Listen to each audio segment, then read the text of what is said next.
it's just as difficult to bring up issues of being a woman as it is, issues that you may experience because of your Blackness. And I think that, I don't know, I'm hoping that by being in these spaces and sort of talking about more of the things that I experienced that are directly related to both me being a woman and both me being Black kind of, I don't know, furthers that agenda and allows other women to kind of feel that they can come forward. Welcome to 250 Years of Servitude. This is a limited series by the Black Veterans Project, part of the Dark Green Report. My name is Kamau Ware, and I'll be your host. A true pleasure to speak with you today. Thank you. Excited to be in dialogue and to discover more about you, but also to share in our conversation more about this amazing Black Veterans Project. Thank you. Would you mind just giving a quick introduction, your name, and the role you play in this organization? Yes, of course. And thank you for having me. My name is Daniele Anderson. I'm a co-founder and board member of Black Veterans Project. And there's how many co-founders again? There's 4 co-founders. Right. Yeah, Excellent. There's 4 of us. Great team.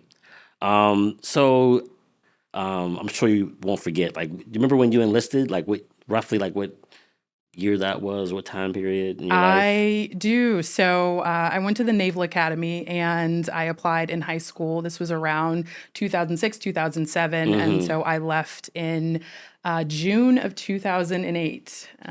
2008. All right. You said your father is also a veteran. He was. Yes, he's since passed. But yes, he was also a veteran. Condolences. Thank you. It sounds like you have this as an important element of your family connectivity is service, and in particular military service. Can you tell us a bit about your family and service to this country?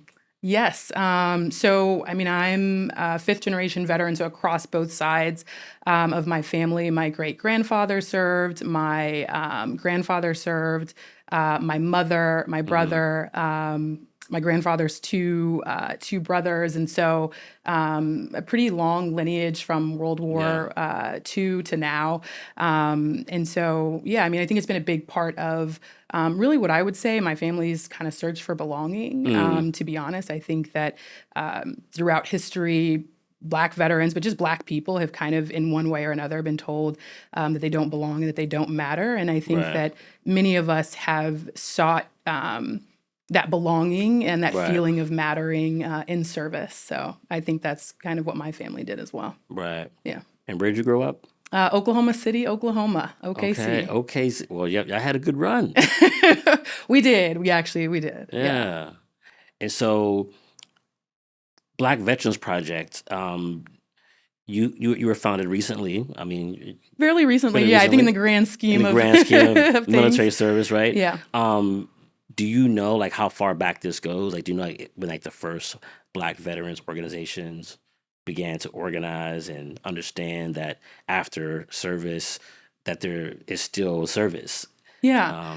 I mean, so I'm a historian, trained historian. And so I think like a lot else for the folks who didn't always write history, a lot of things have been sort of lost. Yeah. But we certainly know that after World War II, after the Civil War, that Buffalo Soldiers and other Black regiments got together informally, right? So these were not, I guess, sanctioned. They didn't have 501c3 status. Right.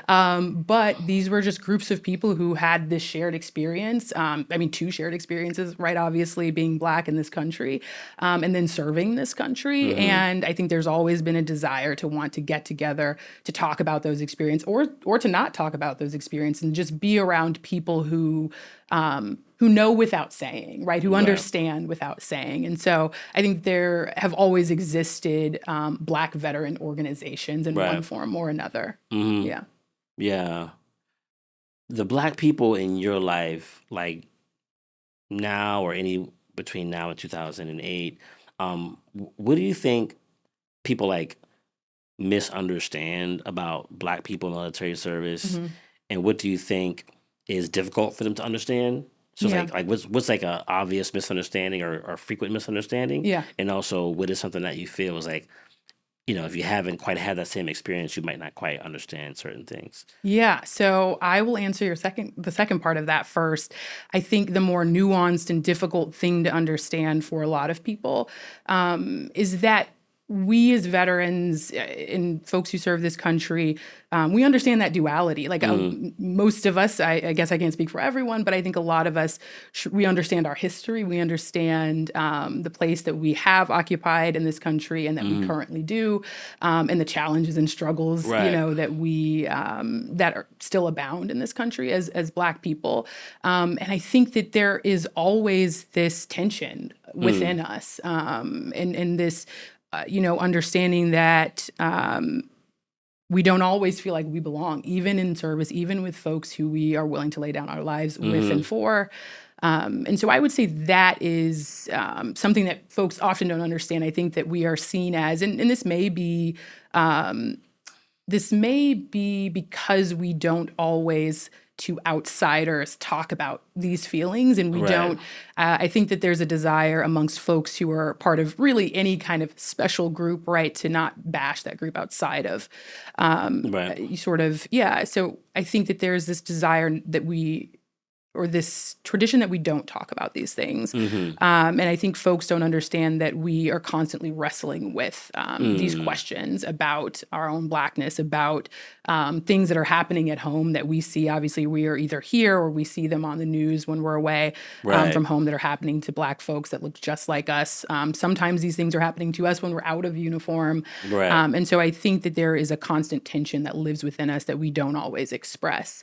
Right. And maybe on a lighter note, I think an easier thing that folks don't often understand is just that there are different ways to serve your country, different jobs in the military, different things that you do.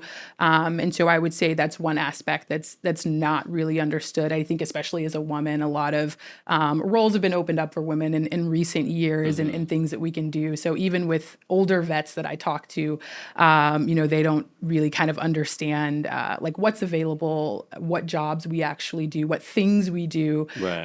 in the military. So, yeah. No, I can understand. I mean, I'm a civilian, but I'm listening. I'm trying to consider things that you don't want to have to explain all the time. It's like it could be like it's not good for your mental health to like have to always unpack something like the tension that you might hold on to. So you might see like a person who you say, oh, they don't have that tension. They're not talking about it. It's like Yeah. we have it, but we can't talk about it all the time. Yeah. Right. And I think sometimes pride can mask that. I think that joining the military, however long that is, 20 months, 20 years, the types of things that we have to do, it's tough. And I think it's a really tough profession to be in. And so I think there's this element of pride that we all have Yeah. about the things that we've accomplished, the people that we've accomplished those things with. Right. And so sometimes I think that pride can kind of mask the tension underneath, and folks kind of only see those Right. proud moments and the moments maybe where you're being promoted or, Right. pinned or receiving recognition. And those are certainly moments we should all be proud of. Right. But I also think, like much else, we contain multitudes, and I think that it's probably beneficial to also talk about the duality that exists for us as Black veterans. Right. Did you become a historian before college, during college? During undergrad, Okay. yeah. And so you were like, how has those two things sat together with you? Like, Yeah. because there's so much history in the military for Black people. And so you probably have like just an incredible inner world of Agreed. like, Yeah. I mean, I can only imagine like, cause you're seeing, you're living history, Yeah. but you're also in dialogue with history. Yeah.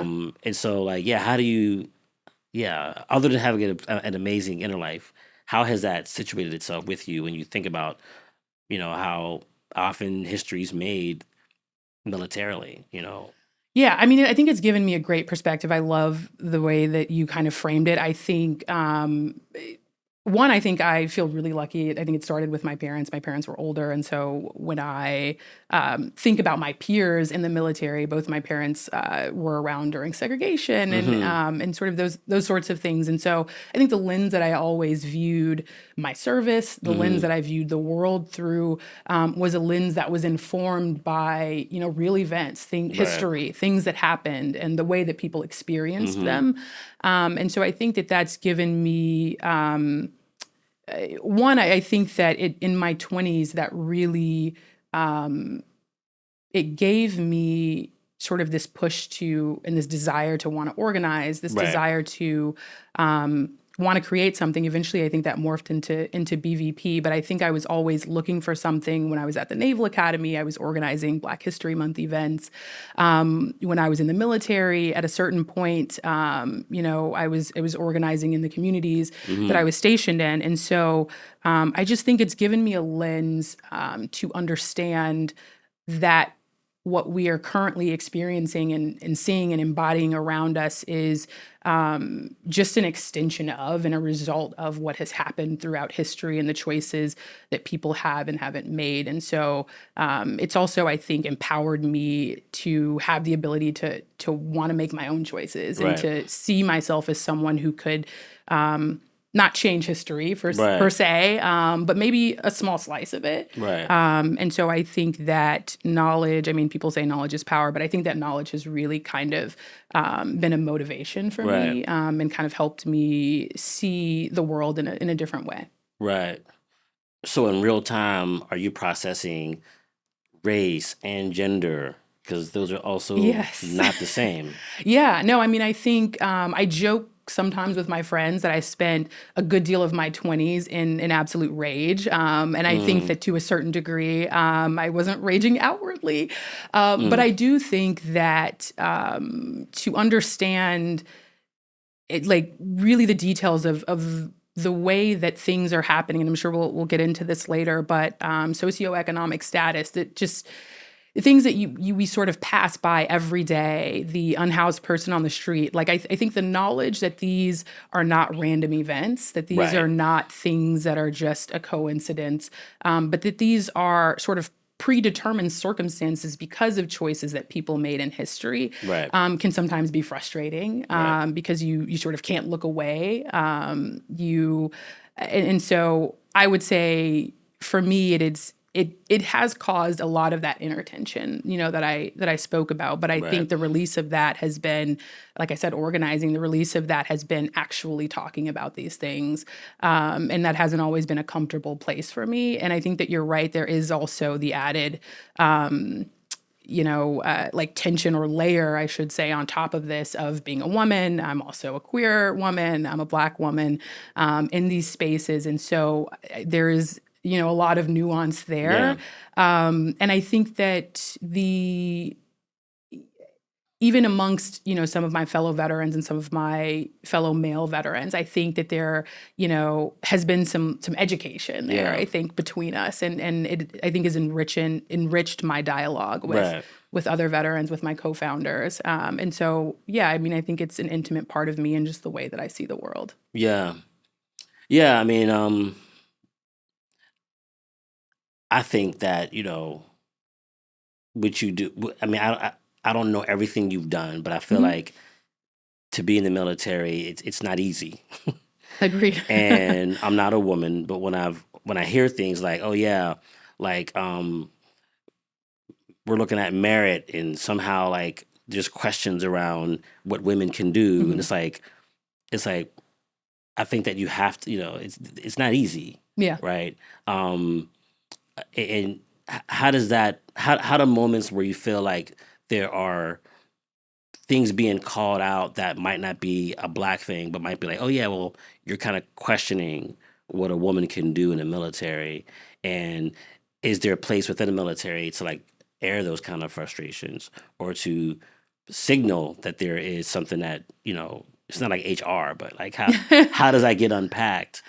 One, I'll go back to saying that I think the military in many ways is a microcosm of society. So just like sort of patriarchy and these things exist outside of the military, they certainly exist, and maybe in some ways are exacerbated in the military because of the nature of the job that you're doing, being very physical, those types of things. And there have been and still are in some ways like actual structural barriers, right? Like things women were prohibited, from doing jobs in the military that women were prohibited, I think, from doing. But I think I would say it's just as difficult to bring up issues of being a woman as it is, issues that you may experience because of your Blackness. And I think that I don't know, I'm hoping that by being in these spaces and sort of talking about more of the things that I experienced that are directly related to both me being a woman and both me being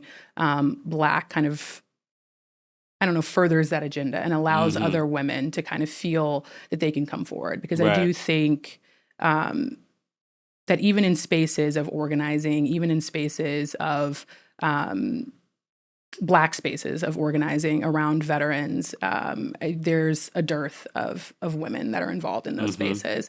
There's a lack of women that are involved in those spaces, and I think that that only feeds into this narrative, maybe that we don't really belong as much, or that we should sort of be relegated to Mm-hmm. the margins. And I think as we continue to hopefully be more front and center and more center stage, Right. talking about our experiences, I think that will hopefully shed light on, I think, the nuances of what it Mm-hmm. means to serve across all of these kind of intersectional identities. Right.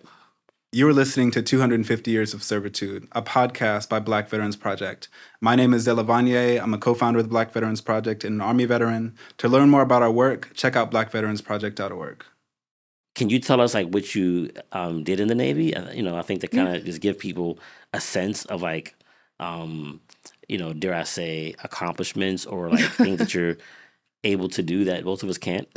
Yeah, well, okay. So I always love talking about my job in the Navy because many people don't. I think the Navy is a place where many people don't really understand. I think people understand the Army, people understand kind of the Air Force, Yeah, and go they ahead. have. Run the branches. How many branches are there again? Yeah. So, well, I mean, now we have the Space Force. So, Okay. yeah, it's, but I would say, so my job in the Navy was called being a surface warfare. It was surface warfare officer. I think what I will say to try and distill that into something that people can understand, it was kind of two jobs in one. You had your day job, I'll call it, and that could vary across the ship. For me, one of my first jobs was called first lieutenant, and that is, if you've ever seen movies about the Navy or seen old movies about the Navy, the folks who literally handle the anchor, the folks who were steering the ship, those types of kind of traditional things that you would imagine folks in the Navy do. Right. I was in charge of that division. Wow. And then the other part of my job was spending 2 years, in the beginning of my job was spending 2 years learning how to drive and like navigate the ship. So learning the engineering plant, learning the weapons systems, all of that sort of stuff, learning navigation. There is such a thing as navigating. So you take driving tests on the road. There's also, sort of rules. On the road, and, like the road or like the ocean? So we all have, taken, well, maybe most of us, this is New York, but some of us have taken driving tests here for cars. I mean, really the same thing applies. There's actually a book called Rules of the Road. And it is a book about how to navigate at sea. So mariners, you have to understand this book, and it's how you navigate, how you are supposed to communicate with other vessels. Right. So it really is a profession. And it is something that there are some like technical aspects of it, I guess. So. You have multiple generations in your family. Can we just honor them and like name them are you okay with that? Yeah, no, I would love to. I actually just recently, I have spent most of my life not really talking about them and feeling like maybe I couldn't tell this story for them, but I'd love to talk about, I think my dad, first and foremost, John Anderson. He was a Vietnam vet and just an amazing person. And I think the two people that I'd love to call out is both my dad and then my sibling. So they're non-binary. Their name is Dream. And they also served in the Army. My dad served in the Air Force during Vietnam. And so, who did you meet first in Black Veterans Project? What was your first introduction? Because who knows, it might have been pre-BVP. I don't know, Well, it was technically pre-BVP, and I don't know if you have met Richard, but in true fashion, Richard Brookshire was the first person I met and is really just a force and quite a personality. I think that I went to his home in Brooklyn, I think it was, and this is maybe my first time meeting him. Someone else had said, "Hey, there's this other veteran," because our connection was Columbia. I was finishing up grad school at the time, finishing up a master's at Columbia. He had attended Columbia a few years, I think, ahead of that. And so someone said, "Yeah, you should really meet this guy. You guys would really like each other. You kind of are coming from the same lens and sort of understanding about the world." And so I remember sitting on his rooftop. He had a huge speaker, just listening to Playing music. Led Zeppelin? No, it unfortunately was not. He's not a big Led Zeppelin fan. We're trying We'll to work on change him. that. We'll work on him. Yeah. But I mean, for maybe 3 or 4 hours, we just sat up there and we talked. And I really felt like I got to know just who he was, like his life story, who he was as a person, what's kind of important to him. And we, I think, bonded over one. At the time, I was not out. I wasn't, I really hadn't told anyone about being queer, but I think the understanding was just sort of there, like underneath that. And so, yeah, that he was the first person I met. And I mean, I left that meeting just knowing that this was something that I wanted to be a part of. Yeah. Awesome. And how about the last person you met out of the other? The last person other I three met, I hope I get the, I was going to say, I hope I get this right. It was Kyle, which is very strange because Kyle and I went to the same undergrad. We both went to the Naval Academy, Kyle Bibby. But we we didn't meet. He's a few years, I think he's maybe 5 years ahead of me. So technically we didn't cross, but usually you kind of know there aren't that many Black folks at the Naval Academy or at the service academies. And so your paths kind of cross through the years. Yeah. Ours didn't until this point. So he was the last person that I met. That was like full circle then, clearly. Yeah, it really was. That because, Naval Academy was really my introduction to the military as far as being in it myself. It was, and so, yeah, we have that connection and I'm glad that we finally met. Yeah. Then eventually you met Zella. I did. Yes. Love Zella. And I think for Zella and I, it was really, they are one, their life is art. So they create art as well. Obviously they're a painter. But I think when I met them, I just really felt like there was a person who was living authentically as themselves. And there had been, some transition, I think, from like their corporate job and lots of other things. And I just felt that they were on this journey to like wanting to live their authentic selves out loud. Right. And I think that was just, one, it was impressive because I think, again, at the time I was, sort of not out and felt like I really wasn't living as authentically as I could. And so there was a lot of tension within me. And so to see someone who, kind of came from the same background as a veteran, but who was sort of really engaged with with combating some of these like these inner like barriers that we have within ourselves, that tell us that we can't live whatever our truth is out loud and that we can't have this duality and occupy these spaces that are maybe male dominated or that are maybe more masculine and be something also completely different and something completely new while we occupy those spaces. And so that was really my connection, I think, with Zella. It was just really loving the way that they were on this journey toward just an authentic like experience in life. Yeah. What an amazing team, BVP. So here we are, 250 years ago. Yeah. Somebody was working on a draft of a well-known document that was going to declare the 13 colonies, not looking for negotiation, but like clean break. Yeah. Independence, right? We're here in New York. One of the biggest battles of the Revolutionary War was right here in New York City. And we're not too far from where George Washington had the brigades read the Declaration. And I think about the Declaration, the fight for independence, and I think about the way it's being situated in the media today. And I just wonder, like, as a person who has all that, history living in their body, you come from veterans, and there were Black people who were very much a part of both sides of the conflict. There are people who fought with the British, say, hey, I'm gonna get my freedom this way. Some stayed with the Continental Army. But when you're like just looking at the world today, we can like tease out what part of the world we want to look at different moments. But how are you situating yourself as a Black veteran, considering how we celebrate our independence and where we are on the page? Once again, going back, it's a powerful document. You know what I'm saying? That the whole idea of like we're declaring our independence for these reasons and these rights, right? Like how are you sitting with that as you consume and prepare for the uptick of all the celebrations of what it means to be independent, free, birth dates? Yeah. So, I think that while it's a 250th, I think in recent years there's been a lot of conversation. I feel like around July 4th, around this idea of independence and of freedom.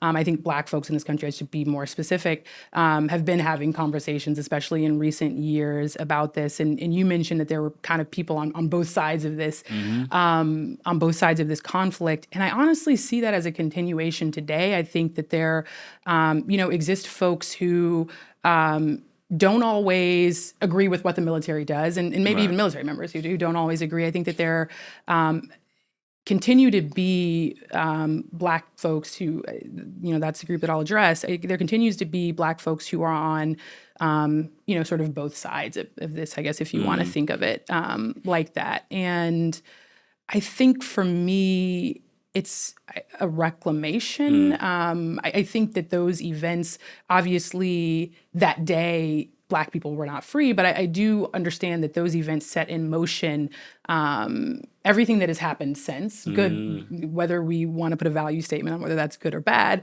but it set in motion the ability for me to kind of even be sitting in this room talking to you. So I don't really, to be honest, wrestle with the holiday or the celebration itself. I think that we have the agency, and I certainly have the agency, to be able to reclaim any celebration and reclaim things in the way that I would like to celebrate them. I think Black folks have always celebrated 4th of July, like all of these things, and they've done it there. We've done it our way, right? Whether it's with family, family gatherings, those types of things.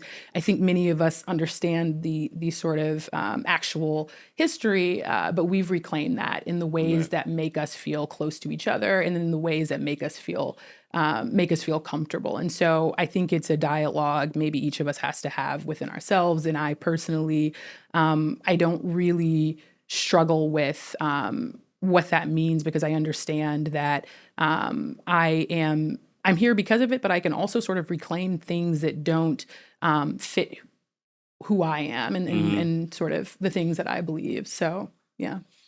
That sounds like an ongoing, like, system of sorts, like an internal system. Yeah. That as you go from one place to the other, choosing what stays, what doesn't stay, what you wrestle with, what you don't wrestle with. And I think that what I'm hearing is like this is almost like any other year to some degree for you. Yeah, I mean, I think that I do want to pause it and say, I think that moments like this, big, moments like the 250th, can give us an opportunity to pause, and can give us an opportunity to do kind of the work that you were just talking about, which is this internal dialogue, figuring out what stays and what goes.